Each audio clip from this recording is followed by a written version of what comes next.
마태복음 20장 17절부터 28절 말씀입니다.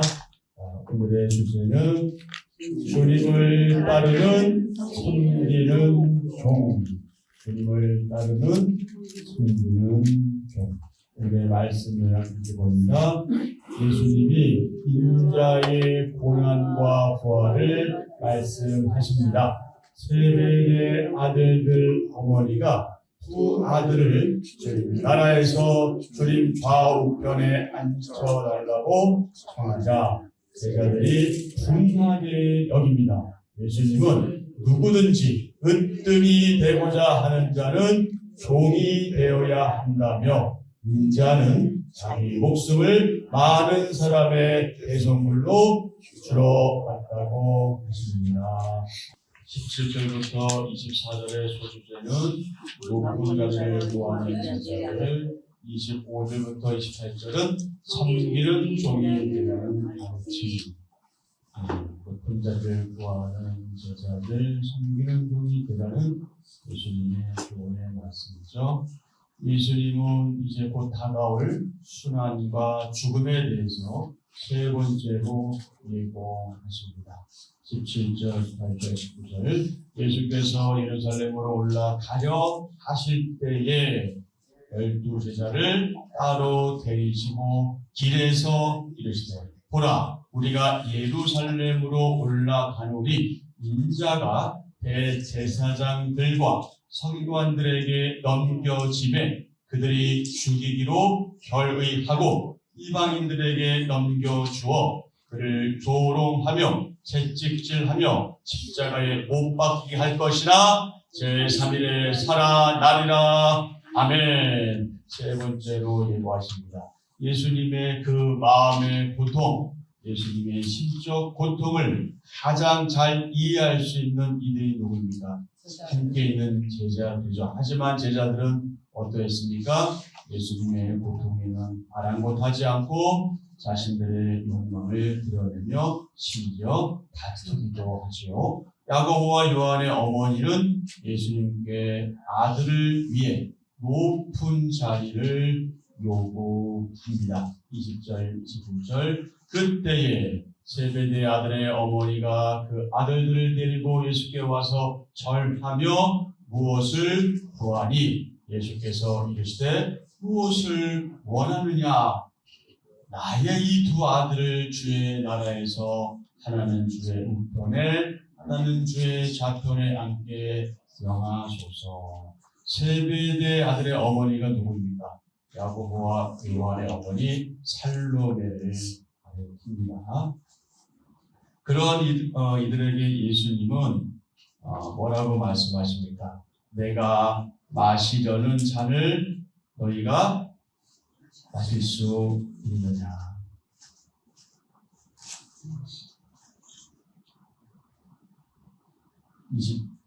21절이죠. 22절 예수께서 대답하여 이르시되 너희는 너희가 구하는 것을 알지 못하는도다. 내가 마시려는 잔을 너희가 마실 수 있느냐? 그들이 뭐라고 대답해요? 할 수 있나이다. 할 수 있다고 대답하는 건 너무나 중요한 일이긴 한데 과연 어떨지는 우리가 이 결과를 알고 있지만 여기 23절도 나오죠. 내 잔이 나오고 있습니다. 너희가 과연 내 잔을 마시려니와 내 좌우편에 앉는 것은 내가 주는 것이 아니라 내 아버지께서 누구를 위하여 예비하셨든지 그들이 얻을 것입니다. 잔. 여러분, 잔은 일반적으로 좋은 의미를 가지고 있어요. 기쁨, 또 축제, 이런 거를 상징합니다. 그런데 본문에서는 예수님의 그 십자가의 죽음을 나타내는 고난의 잔을 의미합니다. 그러니까 내가 마시려는 잔은 내가 마시려는 고난을 너희가 함께 할 수 있느냐? 이런 질문인 거죠. 그런데 제자들은 너무나 쉽게 할 수 있습니다 라고 말하죠. 그래서 제자들의 모습에서 우리는 가벼움과 무지함을 느낄 수 있습니다. 그런데 이와 같은 모습은 저와 여러분에게도 있을 수 있습니다. 우리는 자신의 욕망과 유익을 먼저 우선시해서 주님의 고통을 외면할 때가 많습니다. 그렇죠? 주님의 제자가 가야 할 길은 고난의 십자가 길입니다. 아멘. 22절, 23절 한 번 더 같이 읽습니다. 예수께서 대답하여 이르시되 너희는 너희가 구한 것을 알지 못하느니라. 내가 마시려는 잔을 너희가 마실 수 있느냐? 그들이 말하되 할 수 있나이다. 이르시되 너희가 과연 내 잔을 마시려니와 내 좌우편에 앉는 것은 내가 준 것이 아니라 내 아버지께서 누구를 위하여 예비하셨든지 그들이 얻을 것이니라. 아멘. 24절 열한 제자가 듣고 그 두 형제에 대하여 분이 여기거늘. 다른 10명의 제자들의 눈에 아마도 야고보와 요한은 요즘 말로 말하면 뭐라고 말하죠? 엄마랑 엄마에 붙어서 사는 마마보이, 또는 또 다른 말로 뭐라죠? 엄친아? 이렇게 생각했을 것 같아요. 그죠? 야, 저같이 엄마 덕이 없어서 출살되는 거 아니야? 이런 생각도 했겠죠? 근데 예수님이 두 사람의 생각이 틀렸음을 지적하시자 그때까지 보고만 했던 제자들은 이제 분노를 표출합니다. 하지만 그 10사람이라고 해서 야고보와 요한과 다른 생각을 가지고 있을지는 그것은 의문입니다. 그래도 그들도 예수님이 마셔야 하는 잔과 예루살렘의 입성의 의미를 제대로 알지 못하고 잘못 해석한 것 같지는 않습니다. 잘못 해석한 것 같지가 않아요. 잘못 의미를 제대로 해석한 것 같지가 않아요. 그들의 분노는 야고보, 요한이 다른 제자들보다 앞서고자 했던 그 마음, 어쩌면 그 동기, 그 뿌리가 같을 수도 있습니다. 아니, 같을지 모릅니다. 아마도 같을 것 같아요. 좀 분노하는 거 보니까. 10명의 제자들은 두 사람의 잘못을 지적하면서 그 두 사람보다 자신들이 우위에 있음을 증명하려고 했던 것 같아요. 이를 하신 주님께서 뭐라고 말씀하셔요? 이제 모두를 불러놓죠. 그러면서 뭐라고 말씀하십니까? 뭐라고 강조하세요? 섬김, 그리고 나 자신의 덕에 대해서 강조하십니다. 분노하는 자신, 화내는 자신을 돌아봐야 합니다. 여러분, 우리가 왜 화를 낼까요? 대부분 우리가 가정에서도 그렇고, 또 대인관계에서도 그렇고, 또 우리가 교회 구조 속에서도 그렇고, 우리가 왜 화를 낼까요? 정말 화를 내야 될 때 낼 수도 있지만, 대부분 보면은 그렇게 화를 내야 될 일이 아니고, 또 우리가 특히 교회 생활 속에서 보면 하나님이 뭔가 오해되거나 잘못 이해되거나 하나님께 영광을 돌리지 않고 그저 그렇게 덤덤하게 신앙생활하거나 뭔가 잘못하는 것, 그것 때문에 화내는 게 아니고 대부분이 나의 문제로 화를 낼 때가 많아요. 내가 인정받지 못하거나 내가 이해받지 못하거나 내가 공동체에서 받아들이지 않거나 이럴 때 오히려 화를 내지, 주님과 관련해서는 여러 화를 낼 때가 없을 때가 많잖아요. 근데 분노하는 자신을 돌아봐야 합니다. 내가 왜 화를 내는지, 어떤 건에 대해서 내가 굳이 왜 화를 내야 되는지, 특별히 우리가 교회 사역을, 교회 일을 감당하면서 목회자가 되었던 목회자가 아니던 우리 모든 성도들이 왜 화를 내는지, 왜 하나님의 일을 하면서 전도회를 하면서 성교회를 하면서 봉사를 하면서 왜 우리가 화를 내는지 돌아봐야 돼요. 다른 사람에게 눈을 돌리는 것도 그게 원인 제공이 있으니까 그럴 수 있지만 자신을 돌아보는 게 필요합니다. 그래야 해결될 수 있어요. 그래야 뭔가 실마리가 풀릴 수 있습니다. 분노하는 자신을 돌아봐야 합니다. 단 우리가 분노할 때는 언제냐? 거룩한 분노라고 보통 하는데, 예수님처럼 하나님의 영광이 가려질 때, 하나님께 영광이 돌려지는 일이 제지를 받을 때, 잘못하고 있을 때, 그때 오히려 우리가 분노해야 되는데, 그때도 조심해서 분노하시고 조심해서 화를 내야 돼요. 내 감정을 드러내서는 안 됩니다.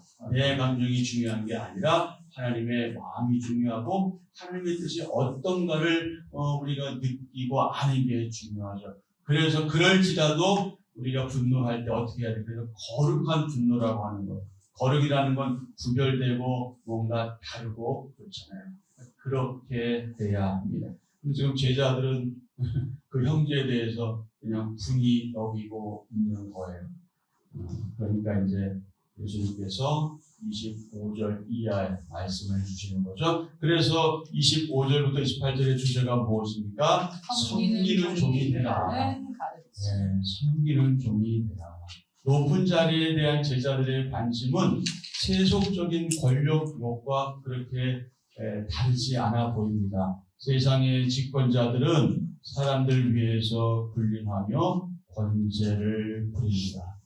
여러분, 이때는 당연하겠죠. 왕권 중심이기도 하고 이 권력자들 중심으로 세상이 돌아가는 시대니까 더더욱 그러하지요. 25절 예수께서 제자들을 불러다가 말씀하시죠. 뭐라고 말씀하세요? 이방인의 집권자들이 그들을 임의로 주관하고 그 고관들이 그들에게 권세를 부리는 줄을 너희가 알거니와. 그러나 하나님 나라에서는 무엇과 무엇을 통해? 섬김과 희생을 통해 큰 자가 됩니다. 26절, 27절. 너희 중에는 그렇지 않아야 하나니 너희 중에 누구든지 크고자 하는 자는 너희를 섬기는 자가 되고, 너희 중에 누구든지 으뜸이 되고자 하는 자는 너희의 종이 되어야 하리라. 아멘. 지금 이 세상하고 안 맞죠? 세상 가치관하고 맞지 않아요. 절대 맞지 않아요. 그러나 우리는 이 길을 가야 하는 하나님의 사람들이고 성도들입니다. 예수님은 이런 하나님 나라의 원리를 가르치실 뿐 아니라 그 십자가의 희생으로 섬김의 본을 친히 보이셨습니다. 28절 인자가 온 것은 섬김을 받으려 함이 아니라 도리어 섬기려 하고 자기 목숨을 많은 사람의 대속물로 주려 함이니라. 아멘. 여러분 성경 찾지 않고 마가복음 10장 45절 한번 다 같이 읽어보실까요? 지금 무슨 얘기를 하는 거예요? 어떻게 하시면 돼요? 28절하고 똑같아요. 자, 28절 시작. 인자가 온 것은 섬김을 받으려 함이 아니라 도리어 섬기려 하고 자기 목숨을 많은 사람의 대속물로 주려 합니다. 아멘. 마가복음 10장 45절입니다. 대속물은 여러분이 잘 아시는 것처럼 노예나 또는 죄인을 자유롭게 하기 위해서 치르는 대가를 말합니다. 부채, 즉 빚이죠. 빚을 지거나 속박, 노예 상태 또는 죄의 상태에서 자유롭게 해주기 위해서 부담하는 대가가 대속물인데, 죄의 종노릇하며 영원한 죽음의 형벌 아래에 놓여 있는 인류를 또는 선택하신 자들을 구원하고 그들에게 자유를 주시기 위해서 메시아 그리스도 예수님께서 그분 자신을 대속물로 내어주셨습니다. 죄 아래에 있는 인간이 하나님과 바른 관계를 갖기 위해서는 반드시 그에 상응하는 값을 지불해야 하는데, 우리가 값을 지불할 수가 없어요. 예수님께서 그 십자가상에서 온전히 희생하심으로 그 값을 지불하셨습니다. 그래서 저희가 구원받고 영생에 이르게 되는 거죠. 다가올 순환과 죽음에 대해서 예수님이 무려 3번이나 미리 예고하셨지만 제자들은 아쉽게도 안타깝게도 그 의미를 알지 못합니다. 그저 여기서 예수님이 이제 메시아로 오셨으니 이제 로마 정부를 이제 무찌르고 물리치고 왕이 되면 자기들도 뭔가 한 자리를 할 것처럼 잘못 생각한 거죠. 뭔가 이 땅에서 잘 될 것을 생각한 겁니다. 물론 그 생각할 수 있죠. 그것 자체가 잘못된 것은 아니지만 예수님께서 왜 오셨는지에 대한 이해가 너무나 부족했다는데 문제라면 문제가 있는 거죠. 지금까지 참 약 2년 또는 3년의 시간을 주님과 함께 동고동락하면서 그분이 어떤 분이시고 왜 오셨는지 그분이 하신 모든 사역들과 또 그 관계 속에서 충분히 알 수도 있을 것 같은데 아직도 알지 못한다는 것은 너무 안타까운 일이죠. 자, 다 같이요. 예수님은 그러한 제자들을 포기하지 않으시고 끝까지 가르쳐 다른 제자의 길로 이끄십니다. 우리도 마찬가지입니다. 어리석고 더디지만 주님은 우리를 포기하지 않으십니다. 아멘. 자, 오늘의 묵상 질문. 나는 십자가에 못 박히신 예수님의 고통을 얼마나 이해하고 있는지. 섬기는 종이 되기 위해서 내가 내려가야 할 자리는 어디인지 오늘 한동안 깊이 묵상하면 좋겠습니다. 예수님은 그분 자신의 죽으심과 부활을 예고하시고 섬김의 원리에 대해서 알려주셨습니다. 하나님 나라가 세상 나라와 같은 줄 아니면 더한 줄 오해했던 제자들이 다르게 이해하도록 가르쳐 주셨습니다. 예수님은 세상 원리와 다른 섬김의 원리로 하나님과 사람들을 하나님 주님께서 말씀하시는 것처럼 섬기셨지요. 예수님은 죽기까지 하나님의 뜻에 따라 섬기심으로 구원의 역사가 이루어졌습니다. 그래서 하나님 나라에는 어떤 원리가 있다? 섬김의 원리가 있다. 섬김의 원리가 있다. 하나님의 나라가 섬김 원리가 있다면 당연히 하나님의 나라를 모델로 하는 이 교회 역시 어떤 원리가 있어요? 섬김의 원리가 있죠. 섬김의 원리에 의해서 교회가 말하자면 운영되고 교회가 하나님 보시기에 아름다운 방향으로 그렇게 나아가야 하죠. 세상을 바라보면 우리는 만족할 수 없습니다. 사실 세상을 생각하면 불안할 수밖에 없어요.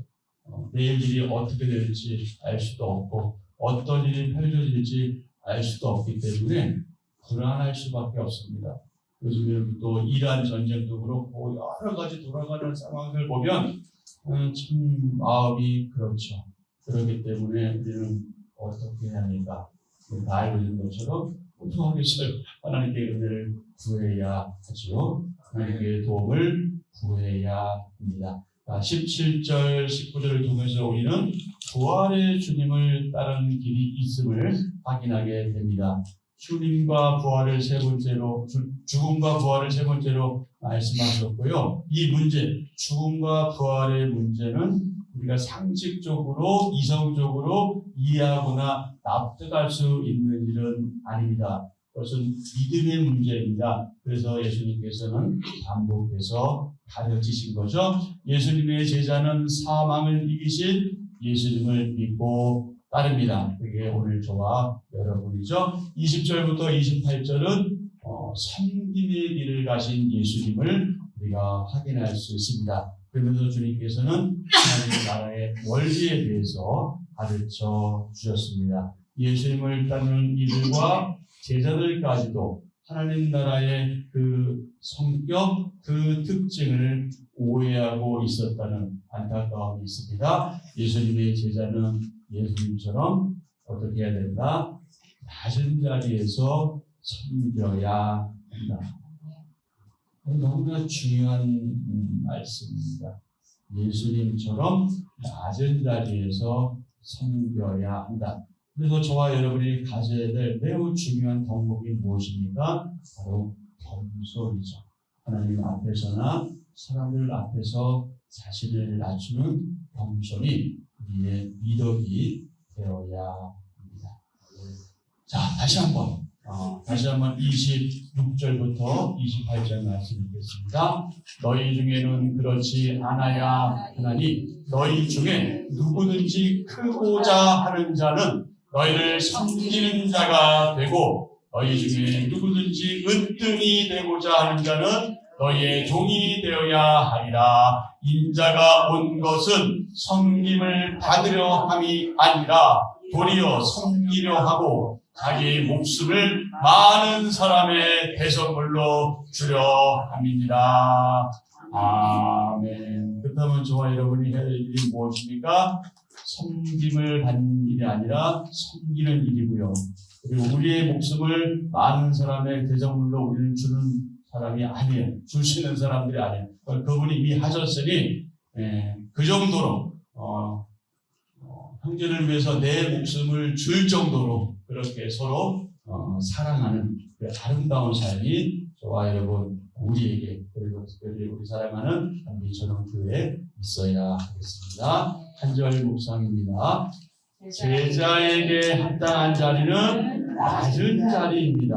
그렇기에 명예나 권력, 물질이나 눈에 보이는 복을 특권으로 여기면 안 됩니다. 예수님은 높은 자리를 욕심내는 제자들에게 이를 분명히 가르치셨습니다.